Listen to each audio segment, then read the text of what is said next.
আওয়ামী লীগ কিন্তু একটা কোনো রাজনীতি না, আওয়ামী লীগ ছিল একটা ধর্ম।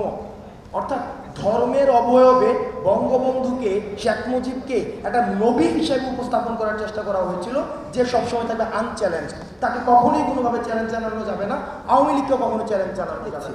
দেখেন, এই যে ৭২-এর যে সংবিধানটা প্রণীত হয়েছিল, এই সংবিধানটা কিন্তু একটা জাতীয় সংবিধানের জায়গায় সেটা হয়ে গিয়েছিল কি আওয়ামী লীগের সংবিধান। এই আওয়ামী লীগের সংবিধানটা সেখানে হচ্ছে একটা আমরা জাতীয় সংবিধান হিসেবে আমরা মেনে নিয়েছিলাম। ২৪-এর দায় আমাদের রয়েছে, ২৪ এর বিনিময় মূল্য, এই বিনিময় মূল্য আমাদের এখনো পর্যন্ত হাজারেরও অধিক শহীদ হয়েছে এবং প্রত্যক্ষ পরোক্ষভাবে লক্ষাধিক আহত হয়েছে। কিভাবে? দেখেন, শুধুমাত্র যে আপনারা একটা প্রজন্মকে আপনারা মেন্টাল ট্রমার মধ্যে আপনারা ঠেলে দিয়েছেন। এই যে আপনাদের সামনে যারা রয়েছে, আপনাদের ভাষা বুঝতে পারেননি। একটা প্রজন্ম, এই প্রজন্মর মেন্টাল ট্রমার এই দায়ভার যারা ৭১-কে পুঁজি করে, যারা মুজিববাদকে পুঁজি করে, যারা হাসিনাকে পুঁজি করে, শেখ মুজিবকে পুঁজি করে, যারা ২৪ পর্যন্ত এই ফেসিবাদকে টেনে নিয়ে এসছে, এই প্রজন্মকে এই মেন্টাল ট্রমাতে যে ফেলেছে সেটির দায়ভার তাদেরকে নিতে হবে। কারণ আওয়ামী লীগ প্রথমেই বলেছিল কিন্তু দল ছিল না, কিন্তু এটা একটা ধর্ম ছিল। এই আওয়ামী লীগের ধর্মের অনেকগুলো জনরা ছিল। আওয়ামী লীগ কালচার ছিল, আওয়ামী লীগ মিডিয়া ছিল, আওয়ামী লীগ ইনস্টিটিউশন ছিল, আওয়ামী লীগ পোশাক ছিল, আওয়ামী লীগের খাবার দাবার ছিল। আপনি দেখবেন পাকিস্তানি মুরগি, আমরা দেখেছি যে এই যে দেখেন, এটা মনস্তত্ত্বের মধ্যে কিন্তু বিশাল একটা, আমরা এটাকে স্বাভাবিকভাবে মেনে নিয়েছিলাম। দেখেন, যখন ডিস্ট্রাকশন হয়, কোনো কিছু ডিস্ট্রাকশনের সময় সবাই এক হয়ে যায়, কিন্তু কনস্ট্রাকশন যখন ঘটতে যায় তখন সেখানে বিভাজনের রাজনীতি সৃষ্টি করা হয়। যেমন আমরা দেখেছি যখন ৪৭-এ দেশটাকে ভাগ করার কথা ছিল, তখন আমরা দেখেছি সবাই এক হয়ে গিয়েছিল। ৭১ মুক্তিযুদ্ধ হয়েছিল, সবাই এক হয়ে গিয়েছিল। আবার ২৪-এ যখন খুনি ফেসিবাদকে আমরা পতন ঘটাতে চেয়েছিলাম, সবাই এক হয়ে গিয়েছিল। যখনই এখন আমরা বিনির্মাণের দিকে যাচ্ছি, পুনর্গঠনের দিকে যাচ্ছি, তখন আমরা দেখছি আবার দ্বিবিভাজনের যে রাজনৈতিক যে টুল, সেটাকে আবার ইনজেক্ট করার চেষ্টা করা হচ্ছে।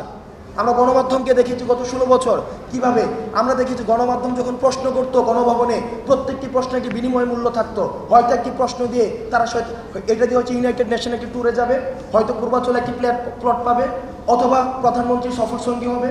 অর্থাৎ তাদের প্রশ্নগুলো করা হতো এমনভাবে যে প্রশ্নের বিনিময় মূল্য তারা হচ্ছে এইভাবে পাবে, অথবা বঙ্গভবনে ঢোকার একটি পাস কার্ড পাবে, অথবা সচিবালয়ের একটি পাস কার্ড পেয়ে যাবে।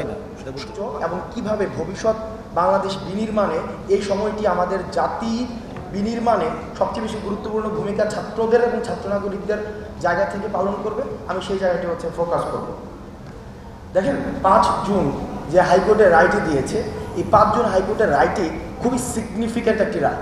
এই কারণে রায়টি সিগনিফিক্যান্ট, আমরা দেখেছি এই ফেসিস্ট সরকার তার ক্ষমতা টিকিয়ে রাখার জন্য মূলত সে সবসময় ইনস্টিটিউশনগুলোকে ব্যবহার করেছে, সব কিছুতে ইনস্টিটিউশনগুলোতে ব্যবহার করেছে। অর্থাৎ হাইকোর্টের ঘাড়ে বন্দুক রেখে, বিচার ব্যবস্থার ঘাড়ে বন্দুক রেখে, স্বাস্থ্য ব্যবস্থার ঘাড়ে বন্দুক রেখে, শিক্ষা ব্যবস্থাকে পুঁজি করে, আমাদের স্বাস্থ্য ব্যবস্থাকে পুঁজি করে, এই যে পুঁজিভিত্তিক একটি বিভাজনের মধ্য দিয়ে, দ্বিবিভাজনের মধ্য দিয়ে সবসময় ফেসিজমকে সমূলে প্রথিত করে রাখার চেষ্টা করা সবসময় হয়েছে। আমরা দেখেছি ৫ জুনের যখন হাইকোর্টের রায়টি হয়, সেখানে শিক্ষার্থীরা সেই রায়টিকে প্রত্যাখ্যান করে এবং আন্দোলনটি শুরু করে।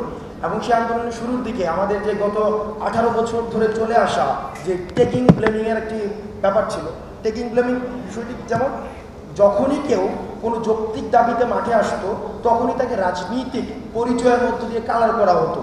সে বিএনপি রাজনীতি করে, জামাতের রাজনীতি করে, শিবিরের রাজনীতি করে, অন্য রাজনীতি করে। অর্থাৎ ব্যাপারটি এমন ছিল, শুধুমাত্র আওয়ামী রাজনীতি ছাড়া অন্য কোনো রাজনীতি যদি কেউ করে, তাহলে তার কোনো ধরনের যৌক্তিক দাবি জানানোরও অধিকারটি তখন ছিল না, এবং সেটিকে আমরা জাতি হিসেবে মেনে নিয়েছিলাম। সেজন্য আমরা যখনই কোনো দাবি জানাতে যেতাম, আমরা সবসময় দাবিতে যতটা না ফোকাস করতাম, তার থেকে বেশি ফোকাস করতাম যে আমরা অরাজনৈতিক, আমরা কোনো রাজনৈতিক সংশ্লিষ্টতা নেই, আমরা কোনো রাজনৈতিক সংশ্লিষ্টতা নেই, আমরা কোনো রাজনৈতিক দলের সাথে নেই। দেখুন, আমাদের মনস্তত্ত্বে, মনোজগতে কী ধরনের সেটি প্রভাব ফেলেছিল। এই যে বিরাজনীতিকীকরণের যে প্রক্রিয়াটি ছিল, আমরা গণমাধ্যম থেকে শুরু করে রাষ্ট্রের সকল প্রতিষ্ঠান এই বিষয়টিকে তারা মেনে নিয়েছিল। অর্থাৎ আওয়ামী রাজনীতির বাইরে, আওয়ামী ধর্মের বাইরে আওয়ামী লীগ কিন্তু একটা কোনো রাজনীতি না, আওয়ামী লীগ ছিল একটা ধর্ম। অর্থাৎ ধর্মের অবয়বে বঙ্গবন্ধুকে, শেখ মুজিবকে একটা নবী হিসেবে উপস্থাপন করার চেষ্টা করা হয়েছিল, যে সবসময় থাকবে আনচ্যালেঞ্জ। তাকে কখনোই কোনোভাবে চ্যালেঞ্জ জানানো যাবে না, আওয়ামী লীগকেও কখনো চ্যালেঞ্জ জানানো যাবে না। এবং আমরা মনস্তাত্ত্বিক জায়গা থেকে সেই বিষয়টিকে আমরা মেনেও নিয়েছিলাম। এবং এই মেনে নেওয়ার জায়গায় ইন্ধন হিসেবে, ক্যাটালিস্ট হিসেবে কাজ করেছে গণমাধ্যম থেকে শুরু করে ব্যবসা প্রতিষ্ঠান, শিক্ষা প্রতিষ্ঠান, রাষ্ট্রের যে বিভিন্ন ইনস্টিটিউশনসগুলো রয়েছে, যারা এখন বিভিন্ন দাবিতে রাস্তায় নেমে আসছে, যারা অন্তর্বর্তীকালীন সরকারটি গঠিত না হতেই রাস্তায় বিভিন্ন যৌক্তিক দাবিতে নেমে আসছে। আমি প্রশ্ন রাখতে চাই, আপনারা এতদিন কোথায় ছিলেন? গত 16 বছর ধরে আপনি কেন ক্ষমতাকে প্রশ্ন করতে পারেন? কেন ফেসিবাদকে প্রশ্ন করতে পারেন? কেন রাষ্ট্র, আপনি রাস্তায় দাঁড়াতেন যখন, তখন আপনাকে বলতে হতো যে, আপনি রাস্তায় আপনাকে বলতে হতো আপনি রাজনৈতিক দলের সাথে সংশ্লিষ্ট না। কেন রাজনৈতিক দলের সাথে সংশ্লিষ্ট হলে কেন দাবিটি জানাতে পারতো না? আমাদের এই জায়গাতে প্রশ্ন রাখতে হবে, আমাদের চিন্তা জগতে একটি প্রশ্ন আমাদের সবসময় রাখতে হবে। এই যে আমরা ক্ষমতাকে প্রশ্ন করা শিখেছি, সেটি ধারাবাহিকতা অব্যাহত রাখতে হবে। এটা হচ্ছে একটা ডাইমেনশন। একটা বিষয় কি, এই যে আওয়ামী লীগকে মেনে নেওয়ার যে বিষয়টি, আমাদের সব জায়গা থেকে আমরা মেনে নিয়েছিলাম হাসিনা, খুনি হাসিনা, এবং যেই মুজিববাদ যে আমাদের সংবিধানে যেটা রিফ্লেকশন ঘটেছে, সংবিধানটা মূলত হচ্ছে, এখন আমরা দেখছি এটা নিয়ে বিভিন্ন জায়গায় তর্ক হচ্ছে, আলাপ হচ্ছে বিভিন্ন জায়গায়, এবং আমরা বুদ্ধিবৃত্তিক মহলে সেটা নিয়ে বেশ চর্চা দেখছি। দেখেন, এই যে 72-এর যে সংবিধানটা প্রণীত হয়েছিল, এই সংবিধানটা কিন্তু একটা জাতীয় সংবিধানের জায়গায় সেটা হয়ে গিয়েছিল কি আওয়ামী লীগের সংবিধান। এই আওয়ামী লীগের সংবিধানটা সেখানে হচ্ছে একটা আমরা জাতীয় সংবিধান হিসেবে আমরা মেনে নিয়েছিলাম। আওয়ামী লীগের সংবিধানটাকেই আমরা বাংলাদেশি সংবিধান হিসেবে ধরে নিয়েছিলাম। অর্থাৎ দেখেন, একটা দলের সংবিধানকে যখন একটা দেশের সংবিধান হিসেবে চাপিয়ে দিতে চায়, সেই জায়গাতে হচ্ছে ফেসিবাদের প্রথম বীজটা বপন করে দেওয়া হয়। এবং আমরা জাতি হিসাবে এই যে এত বছর পরে আমাদের দ্বিতীয় স্বাধীনতার আগ পর্যন্ত কিন্তু আমরা সেই জায়গায় কখনো প্রশ্ন করতে পারিনি। আমরা এই জায়গায় দাঁড়িয়ে আমরা মনে করি, যেহেতু আমাদের এই 24-এর দায় আমাদের রয়েছে, 24 এর বিনিময় মূল্য, এই বিনিময় মূল্য আমাদের এখনো পর্যন্ত হাজারেরও অধিক শহীদ হয়েছে, এবং প্রত্যক্ষ পরোক্ষভাবে লক্ষাধিক আহত হয়েছে। কিভাবে? দেখেন, শুধুমাত্র যে আপনারা একটা প্রজন্মকে আপনারা মেন্টাল ট্রমার মধ্যে আপনারা ঠেলে দিয়েছেন। এই যে আপনাদের সামনে যারা রয়েছে, আপনাদের ভাষা বুঝতে পারেননি। একটা প্রজন্ম, এই প্রজন্মর মেন্টাল ট্রমার এই দায়ভার যারা 71-কে পুঁজি করে, যারা মুজিববাদকে পুঁজি করে, যারা হাসিনাকে পুঁজি করে, শেখ মুজিবকে পুঁজি করে, যারা 24 পর্যন্ত এই ফেসিবাদকে টেনে নিয়ে এসছে, এই প্রজন্মকে এই মেন্টাল ট্রমাতে যে ফেলেছে, সেটির দায়ভার তাদেরকে নিতে হবে। এবং সেটির দায়ভার তারা যদি স্বীকার না করে, তাদের দোষ যদি স্বীকার না করে, তাহলে পরবর্তীতে যে তাদেরকে রাজনীতিতে পুনর্বাসনের যে চিন্তাটি করছে, সেই চিন্তাটি তাদের বুমেরাং হবে। কারণ ফেসিবাদকে যারা পৃষ্ঠপোষকতা দিয়েছে, ফেসিবাদের যারা সুবিধা নিয়েছে বিভিন্ন ফর্মে, কারণ আওয়ামী লীগ প্রথমেই বলেছিল কোনো দল ছিল না, কিন্তু এটা একটা ধর্ম ছিল। এই আওয়ামী লীগের ধর্মের অনেকগুলো জনরা ছিল। আওয়ামী লীগ কালচার ছিল, আওয়ামী লীগ মিডিয়া ছিল, আওয়ামী লীগ ইনস্টিটিউশন ছিল, আওয়ামী লীগ পোশাক ছিল, আওয়ামী লীগের খাবার দাবার ছিল। আপনি দেখবেন পাকিস্তানি মুরগি, আমরা দেখেছি যে এই যে দেখেন, এটা মনস্তত্ত্বের মধ্যে গেলে বিশাল একটা, আমরা এটাকে স্বাভাবিকভাবে মেনে নিয়েছিলাম। আমরা ইলিশ বাণিজ্য চলেছে, ইলিশ দিয়ে রাজনীতি করা হয়েছে। অর্থাৎ আমাদের প্রত্যেকটা টুলস, ইনস্ট্রুমেন্ট, এই ফেসিজম যে মাথার মগজে যেভাবে ছেঁকে বসেছে, গেড়ে বসেছে, এইটার সমুৎপাটন করতে হলে আমাদেরকে যে কাজটা করতে হবে, সেটা হচ্ছে আমাদেরকে ইউনাইটেড থাকতে হবে। আমাদেরকে কিভাবে ইউনাইটেড থাকতে হবে? দেখেন, যখন কনস্ট্রাকশন ডিস্ট্রাকশন হয়, কোনো কিছু ডিস্ট্রাকশনের সময় সবাই এক হয়ে যায়, কিন্তু কনস্ট্রাকশন যখন ঘটতে যায়, তখন সেখানে বিভাজনের রাজনীতি সৃষ্টি করা হয়। যেমন আমরা দেখেছি, যখন 47-এ দেশটাকে ভাগ করার কথা ছিল, তখন আমরা দেখেছি সবাই এক হয়ে গিয়েছিল। 71 মুক্তিযুদ্ধ হয়েছিল, সবাই এক হয়ে গিয়েছিল। আবার 24-এ যখন খুনি ফেসিবাদকে আমরা পতন ঘটাতে চেয়েছিলাম, সবাই এক হয়ে গিয়েছিল। যখনই এখন আমরা বিনির্মাণের দিকে যাচ্ছি, পুনর্গঠনের দিকে যাচ্ছি, তখন আমরা দেখছি আবার বিভাজনের যে রাজনৈতিক যে টুল, সেটাকে আবার ইনজেক্ট করার চেষ্টা করা হচ্ছে। কিন্তু আমরা ছাত্র নাগরিকদের পক্ষ থেকে আপনাদেরকে বলতে চাই, আপনারা যারা বুদ্ধিবৃত্তিক মহলে ফেসিবাদী রাজনীতিকে পুনর্বাসন করতে চাচ্ছেন, আপনারা ফেল মারছেন অনেক আগে।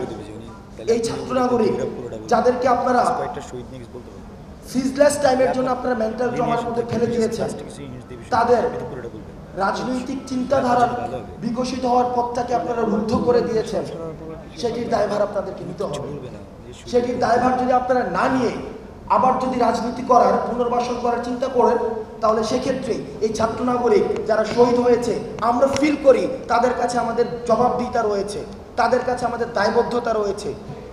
সেই জায়গা থেকে আমরা সবাইকে, বিশেষ করে আমাদের প্রজন্ম যারা রয়েছে, ছাত্র নাগরিকের যে প্রজন্ম রয়েছে, আমি আপনাদেরকে কিছু চিন্তা দিতে চাই। এই যে আওয়ামী ধর্ম প্রতিষ্ঠিত করেছিল, বঙ্গবন্ধুকে নবী হিসাবে দেখানোর চেষ্টা করা হয়েছিল, পলিটিক্যাল নবী, পলিটিক্যাল কার্ড, সেটিকে চ্যালেঞ্জ করার জন্য আমাদের রাজনৈতিকভাবে ব্যাপকভাবে আমাদের চিন্তার জগৎকে উন্মুক্ত করতে হবে।